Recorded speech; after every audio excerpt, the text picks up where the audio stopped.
श्रीशिवप्रदोषस्तोत्रम्।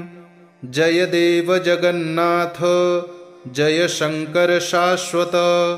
जय सर्वसुराध्यक्ष, जय सर्वसुरार्चित, जय सर्वगुणातीत, जय सर्ववरप्रद, जय नित्यनिराधार, जय विश्वंभराव्यय, जय विश्वैकवन्द्येश, जय नागेन्द्रभूषण, जय गौरीपते शंभो, जय चन्द्रार्धशेखर, जय कोट्यर्कसङ्काश, जयानन्तगुणाश्रय, जय भद्रविरूपाक्ष,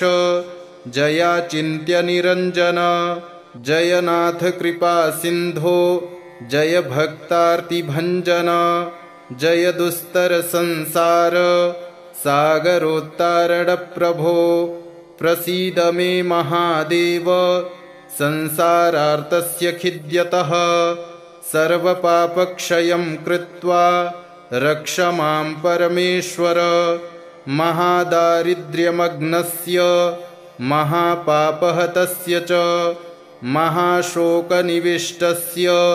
महारोगातुरस्य च, ऋणभारपरीतस्य, दह्यमानस्य कर्मभिः ग्रहैः प्रपीड्यमानस्य, प्रसीद मम शंकर। दरिद्रः प्रार्थयेद्देवं, प्रदोषे गिरिजापतिम्, अर्थाढ्यो वाथ राजा वा, प्रार्थयेद्देवमीश्वरम्। दीर्घमायुः सदारोग्यं, कोशवृद्धिर्बलोन्नतिः, ममास्तु नित्यमानन्दः,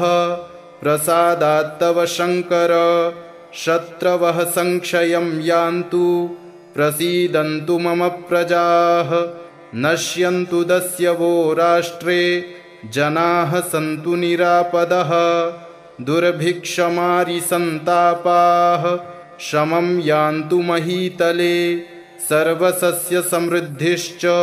भूयात् सुखमया दिशः। एवमाराधयेद्देवं, पूजान्ते गिरिजापतिं, ब्राह्मणान् भोजयेत् पश्चात्, दक्षिणाभिश्च पूजयेत्। सर्वपापक्षयकरी, सर्वरोगनिवारणी, शिवपूजा मया ख्याता, सर्वाभीष्टफलप्रदा। जय देव जगन्नाथ, जय शंकर शाश्वत, जय सर्वसुराध्यक्ष, जय सर्वसुरार्चित, जय सर्वगुणातीत, जय सर्ववरप्रद, जय नित्यनिराधार,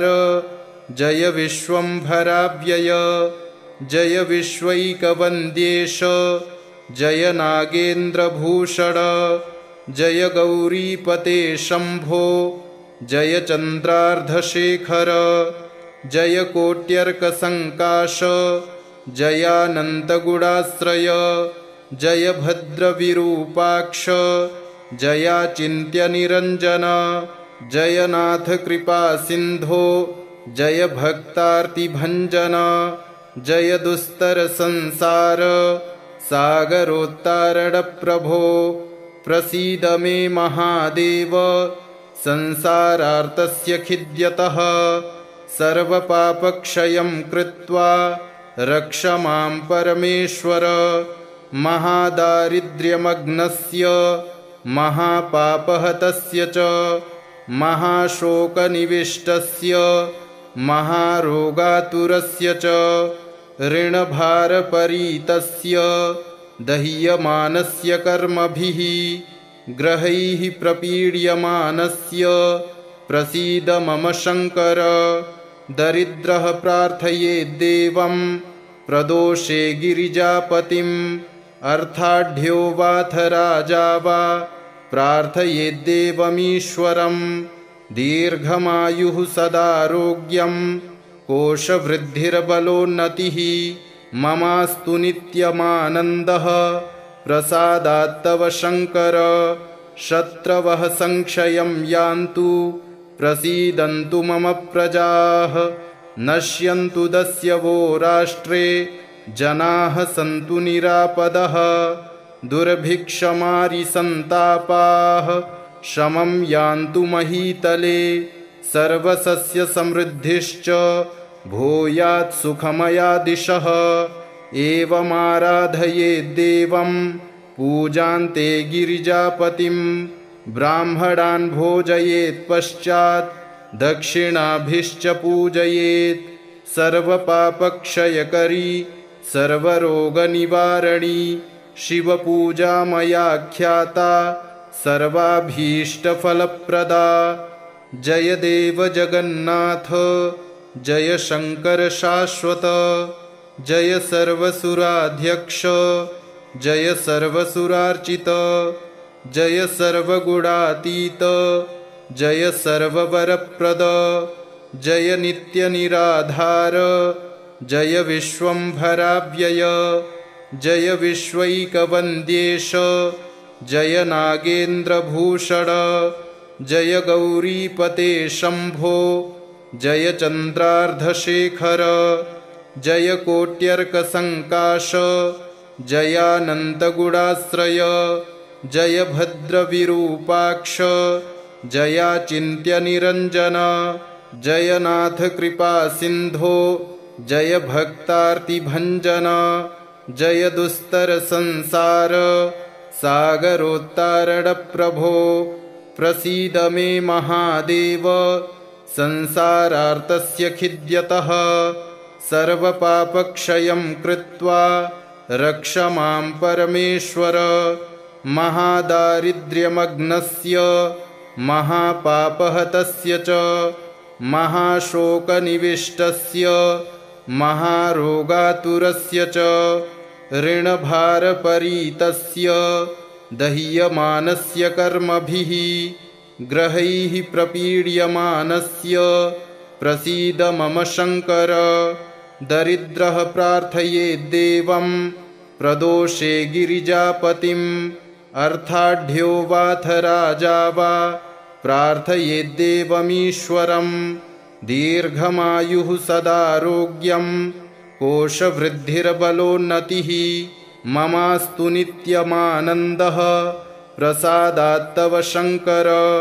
शत्रवः संक्षयं यान्तु प्रसीदन्तु मम प्रजाः नश्यन्तु दस्यवो राष्ट्रे जनाः सन्तु निरापदः दुर्भिक्षमारिसन्तापाः शमं यान्तु महीतले सर्वसस्यसमृद्धिश्च भूयात् सुखमयादिशः एवमाराधयेद्देवं पूजान्ते गिरिजापतिं ब्राह्मणान् भोजयेत् पश्चात् दक्षिणाभिश्च पूजयेत् सर्वपापक्षयकरी सर्वरोगनिवारणी शिवपूजा मया ख्याता सर्वाभीष्टफलप्रदा। जय देव जगन्नाथ जय शंकर शाश्वत जय सर्वसुराध्यक्ष जय सर्वसुरार्चित जय सर्वगुणातीत जय सर्ववरप्रद जय नित्यनिराधार जय विश्वंभराव्यय जय विश्वैकवन्द्येश जय नागेन्द्रभूषण जय गौरीपते शंभो जय चन्द्रार्धशेखर जय कोट्यर्कसङ्काश जयानन्तगुणाश्रय जय भद्रविरूपाक्ष जयाचिन्त्यनिरञ्जन जय नाथ कृपासिन्धो जय भक्तार्तिभञ्जन जय दुस्तरसंसार सागरोत्तारणप्रभो प्रसीद मे महादेव संसारार्तस्य खिद्यतः सर्वपापक्षयं कृत्वा रक्ष मां परमेश्वर महादारिद्र्यमग्नस्य महापापहतस्य च महाशोकनिविष्टस्य महारोगातुरस्य च ऋणभारपरीतस्य दह्यमानस्य कर्मभिः ग्रहैः प्रपीड्यमानस्य प्रसीद मम शङ्कर दरिद्रः प्रार्थयेद्देवं प्रदोषे गिरिजापतिम् अर्थाढ्यो वाथ राजा वा प्रार्थयेद्देवमीश्वरम् दीर्घमायुः सदारोग्यं कोशवृद्धिर्बलोन्नतिः ममास्तु नित्यमानन्दः प्रसादात्तव शङ्कर शत्रवः संक्षयं यान्तु प्रसीदन्तु मम प्रजाः नश्यन्तु दस्यवो राष्ट्रे जनाः सन्तु निरापदः दुर्भिक्षमारिसन्तापाः शमं यान्तु महीतले सर्वसस्यसमृद्धिश्च भूयात् सुखमया दिशः एवमाराधयेद्देवं पूजान्ते गिरिजापतिं ब्राह्मणान् भोजयेत् पश्चात् दक्षिणाभिश्च पूजयेत् सर्वपापक्षयकरी सर्वरोगनिवारणी शिवपूजा मया ख्याता सर्वाभीष्टफलप्रदा जय देव जगन्नाथ जय शङ्कर शाश्वत जय सर्वसुराध्यक्ष जय सर्वसुरार्चित जय सर्वगुणातीत जय सर्ववरप्रद जय नित्यनिराधार जय विश्वम्भराव्यय जय विश्वैकवन्द्येश जय नागेन्द्रभूषण जय गौरीपते शम्भो जय चन्द्रार्धशेखर जय कोट्यर्कसङ्काश जयानन्तगुणाश्रय जय भद्रविरूपाक्ष जयाचिन्त्यनिरञ्जन जय नाथ कृपासिन्धो जय भक्तार्तिभञ्जन जय दुस्तरसंसार सागरोत्तारणप्रभो प्रसीद मे महादेव संसारार्तस्य खिद्यतः सर्वपापक्षयं कृत्वा रक्ष मां परमेश्वर महादारिद्र्यमग्नस्य महापापहतस्य च महाशोकनिविष्टस्य महारोगातुरस्य च ऋणभारपरीतस्य दह्यमानस्य कर्मभिः ग्रहैः प्रपीड्यमानस्य प्रसीद मम शङ्कर दरिद्रः प्रार्थयेद्देवं प्रदोषे गिरिजापतिम् अर्थाढ्यो वाथ राजा वा प्रार्थयेद्देवमीश्वरम् दीर्घमायुः सदारोग्यं कोशवृद्धिर्बलोन्नतिः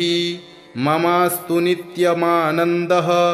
प्रसादात्तव शङ्कर शत्रवः संक्षयं यान्तु प्रसीदन्तु मम प्रजाः नश्यन्तु दस्यवो राष्ट्रे जनाः सन्तु निरापदः दुर्भिक्षमारिसन्तापाः शमं यान्तु महीतले सर्वसस्यसमृद्धिश्च भूयात् सुखमया दिशः एवमाराधयेद्देवं पूजान्ते गिरिजापतिं ब्राह्मणान् भोजयेत् पश्चात् दक्षिणाभिश्च पूजयेत् सर्वपापक्षयकरी सर्वरोगनिवारणी शिवपूजा मया ख्याता सर्वाभीष्टफलप्रदा इति श्रीशिवप्रदोषस्तोत्रम् सम्पूर्णम्।